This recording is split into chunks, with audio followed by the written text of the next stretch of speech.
কাল থেকে শুরু করছি, বাড়ি থেকে ঢুকে মারবো না বাড়ি থেকে ট্রেনে চৌরাস্তায় মারবো। আর এটা কালকে হেডলাইন করুন। আর যে বেটা বলছে কুকথা, তাকে আমি শিখিয়ে দেবো কুকথা কোনটা সুকথা কোনটা। তাকে বাড়ি থেকে ট্রেনে নিয়ে রাস্তায় পিটবো আমি, সে যত বড় নেতা হোক।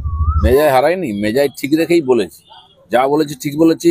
দিলীপ ঘোষের মেজাজ এরমই থাকবে, কোনো কারো বাপের খায় না পড়ে না। পার্টি কি ব্যবস্থা নেই, দিলীপ ঘোষ যথেষ্ট, পার্টি লাগে না। রাস্তা উদ্বোধনে গিয়ে মেজাজ হারালেন দিলীপ ঘোষ, কি বলবেন দিলীপ ঘোষ? মেজাজ হারাইনি, মেজাজ ঠিক রেখেই বলেছি, যা বলেছি ঠিক বলেছি।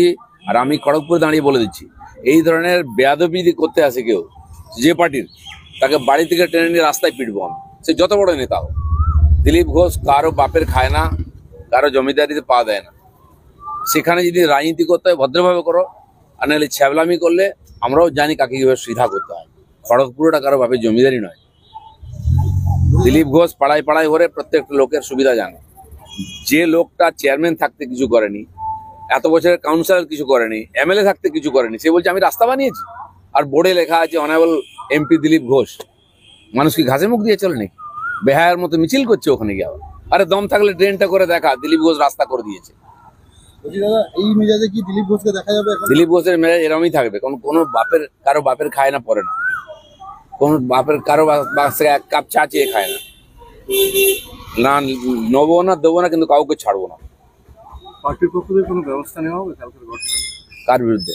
কালকে যে ঘটনা ঘটেছে। পার্টি কি ব্যবস্থা নেই, দিলীপ ঘোষ যথেষ্ট, পার্টি লাগে না।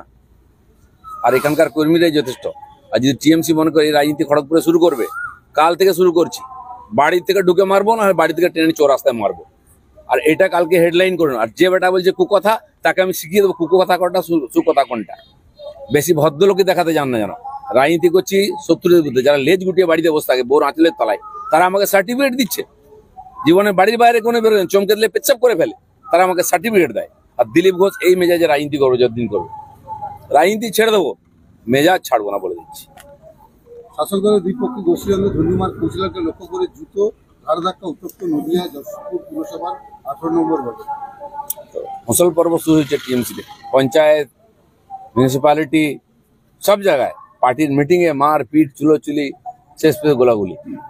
এই রাজনীতির সংস্কৃতি দিয়ে বাংলাদেশ কি হবে? পানিহাটি পুরসভা পরবর্তী পুরপ্রধান সোমনাথ দেব বৈঠকে পুরপ্রধান মলয় রায় বৈঠকে পরবর্তী পুরপ্রধানের নাম ছিলেন। এসব টিএমসির মধ্যে কি হচ্ছে আলোচনার বিষয় নাই, এসব নাটক রোজ চলবে, এটা নিয়ে আমাদের কোনো চিন্তা নাই। আশঙ্কা ছিল ইডেন থেকে কেকেআর বনাম লখনৌ ম্যাচ 6 এপ্রিল বনাম রামনবমী থাকার পুলিশ দেওয়া সম্ভব না, আগেই সিএবি কে জানালো লালবাজার। প্রথম কথা, পশ্চিমবঙ্গ সরকারের পুলিশ নাই এখানে আইন শৃঙ্খলা রক্ষা করার মতো, কারণ রিক্রুটমেন্ট হয় না। যে পুলিশ প্রশাসন তার কোমরের জোর নেই দুটো ইভেন্ট একসঙ্গে চালায়, তার জন্য পশ্চিমবাংলার মানুষ কেন বঞ্চিত হবে এই অকম্মা পুলিশ ফোর্সের জন্য? মমতা ব্যানার্জির না অ্যাডমিনিস্ট্রেশন জানেন, প্রশাসন চালাতে খালি নাটক করতে জানেন, রাজনীতি করতে জানেন।